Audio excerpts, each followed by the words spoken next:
Hello दोस्तों, नमस्कार। SMKC channel में मैं आप सभी लोगों का दिल से बहुत बहुत स्वागत करता हूं। अगर आपने पहली बार विजिट किया जरूर चैनल को सब्सक्राइब कर लेना, साथ में बेल आइकन को हिट करके ऑल जरूर सिलेक्ट कर लेना। उसी के साथ साथ फ्री स्टॉक मार्केट क्लासेस इस चैनल को भी चाहो तो फॉलो कर सकते हो, सब्सक्राइब कर सकते हो। यहाँ पर भी बेल आइकन को हिट करके ऑल जरूर सिलेक्ट करके रख लेना। इस चैनल का लिंक आपको ऊपर आई बटन पे या फिर नीचे डिस्क्रिप्शन बॉक्स में मिल जाएगा। उसी के साथ साथ आज के दिन के पहले दो इंपॉर्टेंट वीडियोस, दोनों वीडियो के लिंक आपको नीचे डिस्क्रिप्शन बॉक्स में मिल जाएंगे। सो अगर आप चाहो तो इन दोनों वीडियो को भी स्टडी कर सकते हो। तो चलिए दोस्तों, फिलहाल इस वीडियो को स्टार्ट कर लेते हैं। दोस्तों अभी हम लोग आ चुके हैं बिल्कुल हमारे नॉर्मल स्क्रीन के ऊपर। एंड दोस्तों यहाँ पे हम लोग बात करने वाले हैं एक और रिसर्च रिपोर्ट के बारे में। मैंने बहुत बार आप लोगों को यहाँ पे बताया कि अगर आप स्टॉक मार्केट में as a long term investor यहाँ पे आए हो तो आप लोगों को बहुत सारे रिसर्च रिपोर्ट पढ़ने की आदत होनी चाहिए। मेहनत का काम है, बोरिंग काम है, जो कि बहुत सारे लोग करना बिल्कुल भी पसंद नहीं करते। तो इसीलिए मैं थोड़ा सा इसको इंटरेस्टिंग मैनर में आप लोगों के सामने लेके आता हूँ कि कौन बहुत सारे रिसर्च रिपोर्ट आएंगे डेली बेसिस के ऊपर, हफ्ते में, महीनों में कितने सारे रिपोर्ट्स आते हैं। सो रिपोर्ट्स पढ़ने तो होते हैं बट उनको ब्लाइंडली कॉपी नहीं करना होता है। एंड अगर आपको लगता है कि कोई रिपोर्ट में वाकई में दम है, वजन है, तो आप ज़रूर उसको फर्दर स्टडी कर सकते हो, राइट। सो जैसे मैंने आप लोगों को बताया कि अगर आप एक इन्वेस्टर हो तो ये रिपोर्ट्स पढ़ना, उसी के साथ साथ ऑब्जर्वेशन रखना, कौन सा सेक्टर अच्छा कर रहा है, आगे भविष्य में 5-10 साल में कौन सा सेक्टर अच्छा कर सकता है, इसके ऊपर फोकस रखना, सरकार कौन से सेक्टर को मदद कर रहा है, राइट। उसी के साथ साथ क्या वो सेक्टर को मदद कर रहा है, क्या वहाँ पे इन्वेस्टमेंट के कोई अपॉर्चुनिटीज है, ये इन्वेस्टर का काम होता है, राइट। अगर आप टेक्निकली जाओगे, मतलब आप टेक्निकल एनालिस्ट रहोगे, तो आप लोगों को वहाँ पे वो टेक्निकल चीज़ों की ज़रूरत पड़ती है। पर अगर एक इन्वेस्टर हो तो टेक्निकली चीज़ें नहीं, आपको ये सारी चीज़ें बिजनेस समझ में आना चाहिए, तब जाके आप बड़ा पैसा यहाँ पे कमा पाओगे। सो यहाँ पे भी हम लोग एक अच्छे रिपोर्ट के बारे में बात यहाँ पे करने वाले हैं, जो कि मुझे भी पर्सनली लगता है कि यस जेन्युइन रिपोर्ट है। जेन्युइन मतलब प्रैक्टिकल है बिल्कुल, एंड भविष्य में ऐसी चीज़ें होती हुई भी देखने को मिल सकती है। तो ये रिपोर्ट किसके बारे में है? तो दोस्तों ये रिपोर्ट है इंपोर्ट एक्सपोर्ट के बारे में, जो ट्रेड डेफिसिट रहता है। ट्रेड डेफिसिट मतलब आप सभी लोगों को पता है, जितना ये बढ़ता है बिल्कुल भी अच्छी बात नहीं होती है।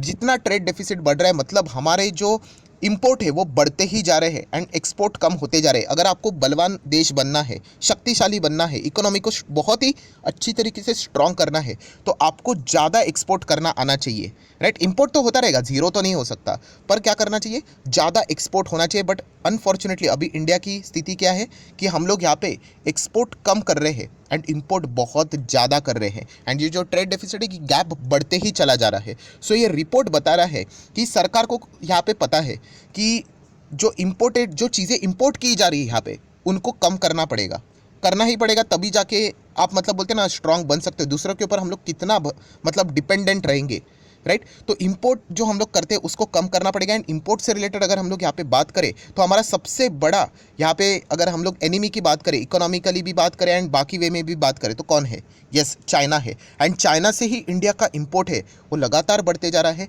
पिछले 5 साल की भी बात करें, 29% यहाँ पे चाइना से इंपोर्ट बढ़ते हुए देखने को मिल रहा है। जस्ट 28 जुलाई पे ही ये रिपोर्ट हम लोग को देखने को यहाँ पे मिली थी। सो डेफिनेटली यहाँ पे चाइना से होने वाला इंपोर्ट इंडिया को यहाँ पे कम करना ही पड़ेगा। अगर आप जितना चाइना के ऊपर डिपेंडेंसी बढ़ाते चले जाओगे, आपको बहुत ज़्यादा यहाँ पे मतलब तकलीफें आगे भविष्य में झेलनी पड़ सकती है। सो ये रिपोर्ट बता रही है कि सरकार आगे आने वाले समय में चाइना से होने वाला जो जो सामान यहाँ पे आता है, बड़े स्केल के ऊपर इंपोर्ट किया जाता है, उसको यहाँ पे डोमेस्टिक लेवल पे कौन सी कंपनियाँ वहाँ पे काम करती है उनको ज़्यादा बढ़ावा दिया जाएगा, उनको बूस्ट किया जाएगा, राइट। ये दो तरफा फ़ायदेमंद वाली चीज़ रहेगी। एक तो हमारा इंपोर्ट कम हो जाएगा, और एक देखी जाए चीज़ तो चाइना से इंपोर्ट कम हो जाएगा। एंड थर्ड अच्छी बात कि हमारा खुद का यहाँ पे अगर देखा गया तो आत्मनिर्भर भारत को यहाँ पे क्या मिलेगा, बढ़ावा मिलेगा। सो ऐसे कौन से सेक्टर है जहाँ से हम लोग देखा गया, तो यह अभी मैं सेक्टर आप लोगों को यहाँ पे बताने वाला हूँ, जहाँ से देखा गया 30 से 40% मैक्सिमम इंपोर्ट इन सेक्टर से यहाँ पे होता है। तो शायद से सरकार इन सेक्टर के लिए क्या कर सकता है, डोमेस्टिक लेवल पे जो हमारी भारतीय कंपनी है उनको बढ़ावा यहाँ पे दे सकती है कि आप थोड़ा अपना और स्पीड बढ़ाओ, ताकि हम लोग क्या करेंगे, आप ही से ये सारी चीज़ें खरीद लेंगे, तो चाइना के ऊपर की जो डिपेंडेंसी है वो धीमे धीमे करके कम हो सकती है। बहुत ही सही रिपोर्ट है ये, बट ऑब्वियसली ये कोई एक दिन एक साल का खेल नहीं है दोस्तों, इसके लिए सालों साल लगेंगे, बहुत सारे डिकेड्स भी लग सकते हैं। तो कौन कौन से सेक्टर है? तो दोस्तों सबसे पहला सेक्टर है केमिकल। ये दोस्तों केमिकल इंडस्ट्री, आप सभी लोगों को पता है चाइना बहुत बड़ा केमिकल से रिलेटेड यहाँ पे हम लोग को डील करते हुए देखने को मिलता था। अभी वो मार्केट हम लोग को धीमे धीमे करके इंडिया की ओर शिफ्ट होते हुए देखने को मिला। ये जो केमिकल के स्टॉक्स भागे हैं ना, वो ऐसे नहीं भागे। चाइना से जो मार्केट है वो इंडिया की ओर हम लोग को शिफ्ट होते हुए देखने को मिला है। एंड अगर इसी चीज़ को और ज़्यादा यहाँ पे सरकार की ओर से बढ़ावा कोई मिलता है, केमिकल इंडस्ट्री सेक्टर को कोई और इंसेंटिव सरकार की ओर से डायरेक्टली ना से इनडायरेक्टली मिल जाता है, तो केमिकल इंडस्ट्री बहुत अच्छा कर सकती है। सो डेफिनेटली दोस्तों केमिकल सेक्टर के स्टॉक पहले ही मेरा सबसे ज़्यादा नंबर 1 फेवरेट सेक्टर केमिकल ही रहता है, क्योंकि इस सेक्टर में देखा गया तो यूजुअली ऐसा वैसा कोई आ नहीं सकता। बहुत सारे मतलब बोलते हैं ना झंझट वाले काम रहते हैं, राइट।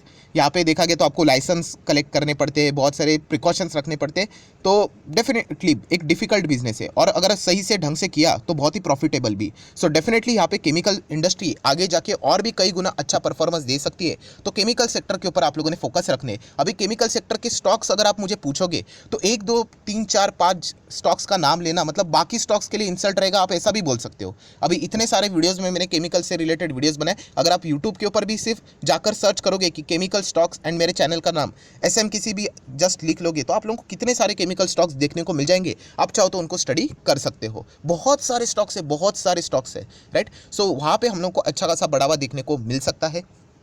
देन अगर हम लोग बात करें दोस्तों इलेक्ट्रॉनिक जो भी गैजेट्स देखने को मिल जाते हैं, कंज्यूमर जो इलेक्ट्रॉनिक्स जो गुड्स यहाँ पे रहते हैं, रेफ्रिजरेटर की बात करें, टेलीविज़न की यहाँ पे बात करें, जो भी इलेक्ट्रिक सामान, तो आप लोगों को पता ही है कि कितना ज़्यादा मेड इन चाइना। अगर आप अपने ही घर की तलाशी लो ना दोस्तों, चलो मैं आप लोगों को एक टास्क देता हूँ कड़वी सच्चाई के हिसाब से। दोस्तों मैं देखना चाहता हूँ कि कितने लोग ये असल में टास्क करना चाहेंगे। थोड़ा सा कुछ नया ट्राई कर लेना, आज का दिन खत्म होते होते कुछ नई चीज़ें सीख लाओगे।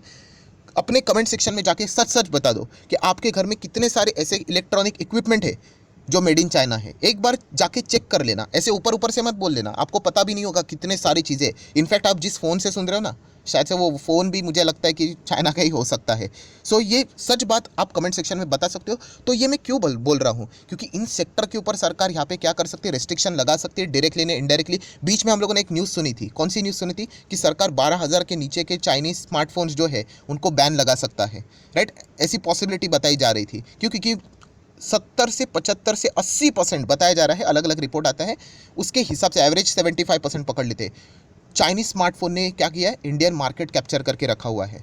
सो आप अंदाज़ा लगा सकते हो कि चाइना का कितना ज़्यादा मार्केट यहाँ पे इंडिया पे है। तो ये सारी चीज़ें सरकार तोड़ने के लिए क्या करेगी, डोमेस्टिक लेवल कंपनीज़ को यहाँ पे इसके चलते बढ़ावा देगी, जो कि ये मैन्युफैक्चरिंग भी करेंगे एंड आगे की चीज़ों को भी करेंगे। तो ज़रूर आप ऐसे कंपनीज़ को भी यहाँ पे फोकस में यहाँ पे रख सकते हो। जो भी इलेक्ट्रॉनिक गैजेट से रिलेटेड कंपनीज़ है उनके ऊपर आप अच्छा खासा स्टडी यहाँ पे कर सकते हो। नेक्स्ट अगर हम लोग बात करें फार्मा इंडस्ट्री, यस दोस्तों फार्मा सेक्टर की अगर हम लोग यहाँ पे बात करें तो फार्मा से रिलेटेड अगर हम बात करें तो ऐसी कुछ छोटी छोटी चीज़ें आप लोगों को पता है कि यहाँ पे फार्मा से रिलेटेड भी हम लोग को क्या करना पड़ता है, चाइना से इंपोर्ट करवाना पड़ता है। सो डेफिनेटली अगर हम लोग यहाँ पे खुद के दम के ऊपर फार्मा जैसा सेक्टर, मुझे ऐसा लगता है कि इंडिया ने खुद के ऊपर ही ज़्यादा फोकस यहाँ पे रखना चाहिए। हालांकि ये बोलने के लिए मतलब बहुत ही सिंपल सी बात है, हकीकत में ये सारी चीज़ें करना बहुत डिफिकल्ट होता है। बट कोई बात नहीं, अगर सही डायरेक्शन रहेगा, सरकार अगर वाकई में फार्मा सेक्टर को उस वे में अगर मदद करेगी तो डेफिनेटली ये सारी चीज़ें पॉसिबल हो सकती है। क्योंकि देखा गया तो बहुत सारी चीज़ें यहाँ पे दवाई से रिलेटेड जो रिक्वायर्ड रहती है वो चाइना से इंपोर्ट होती है। तो डेफिनेटली यहाँ पे सरकार फार्मा सेक्टर से ऊपर भी कोई ना कोई पॉजिटिव न्यूज़ लेकर भविष्य में आ सकती है। किसी को नहीं पता है, कल होगा, परसों होगा, 1 साल 5 साल कितना लगेगा, नहीं। बट येस, आगे समय में हम लोग को ये ज़रूर देखने को यहाँ पे मिल सकता है।